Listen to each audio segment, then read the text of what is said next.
When I was reading Fever, I came across the fact that Benjamin Franklin had been a slave owner. And I didn't know that. Nobody taught me that. They always talked about his servants in his books. And when I first read it, I was like, no, you're making that up. So I did, went to the footnotes, bibliography's primary source, and I discovered that he owned slaves from 1735 to 1781. And we have primary source evidence that he owned at least 7 people, in addition to which he made money off of runaway ads and facilitating, as a printer and kind of a central gathering place, the return of runaway slaves to their owners. And this slayed me.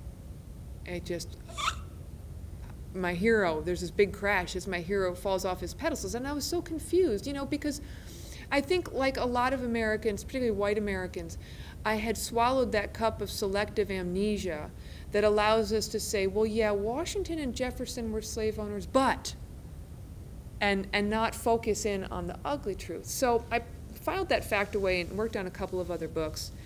And as I was researching independent dames, women in American history, in American Revolution, I came across more evidence of slaveholding in the North.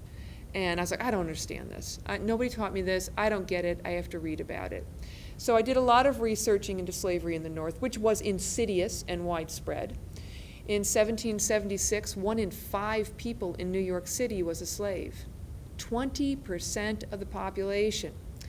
Abigail Adams's father, the Reverend William Smith, was a slave owner in Boston. He owned Phoebe and Tom. Abigail's husband John and their son John Quincy were the only 2 of our first 12 presidents who didn't own slaves. And so these facts are accumulated. There's a whole lot more that I could go on about for several hours. Read my book, they're in there. But these facts accumulated, and for a long time I didn't know if I could write the book.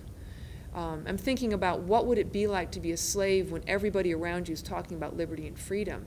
But as an American, I was so upset and devastated and confused by this that I was kind of, lost, very lost. But it was, I kept on focusing in on the character. I went to an exhibit at the New York Historical Society. It was a wonderful exhibit called Slavery in New York.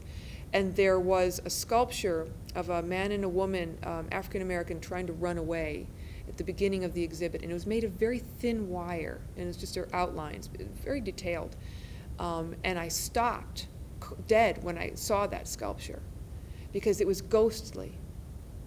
And I realized that I had ghosts at so many levels in my head at this point, and that many white people in all the colonies did not see black people as fellow Americans. They were ghosts. They were property. They were real estate.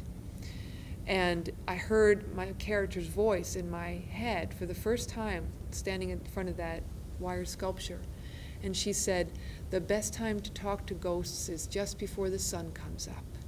I wrote it down in my little notebook, and I was off to the races. I discovered all this stuff I didn't know about New York City in 1776 and sort of where people's thinking was.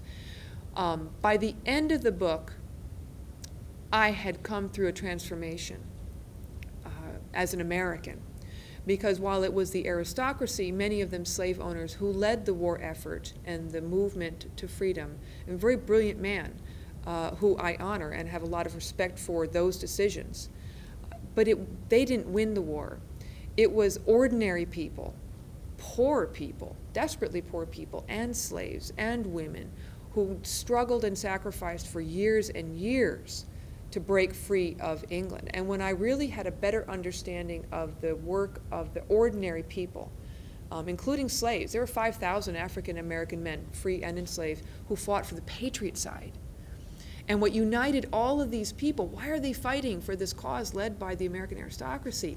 They're fighting because they believed in the language of the Declaration of Independence, that all men are created equal and that are united by these common liberties and these God-given things. And folks believed that language. It was so powerful.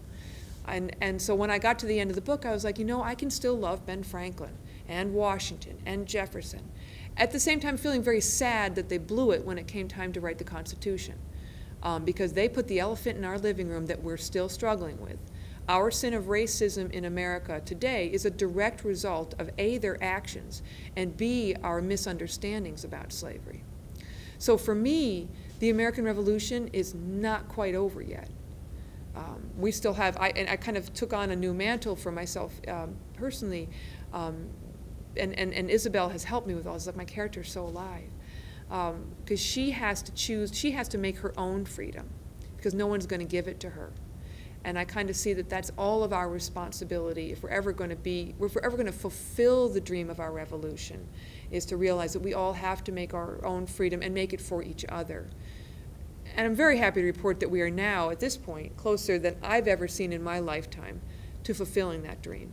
And maybe our revolution is about to be over. We'll see.